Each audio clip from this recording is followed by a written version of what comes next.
ہم محفل میں بیٹھے ہیں تو ایک نقیب محفل ہے, انہوں نے اپنے ایک دوسرے بھائی نقیب محفل کو بلایا.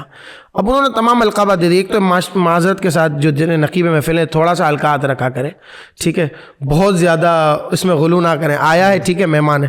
ایسے بھی لوگ ہیں نبیل بھائی, شہنشاہ ترنم, پیر طریقت, یادگار سلف, حضرت قبلہ, مولانا الہات سیاد, نام یاد نہیں آ رہا نام یاد نہیں آ رہا. برابر والے سے پوچھیں گے نام کیا حضرت کا؟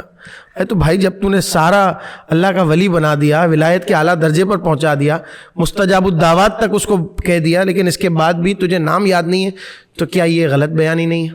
تو معذرت کے ساتھ جتنے نقیب محفل ہیں تھوڑا سا اس میں کمی کریں, اپنا اسٹائل اپنائیں, خوبصورت بات کریں اور اسٹریٹ فارورڈ بات کریں.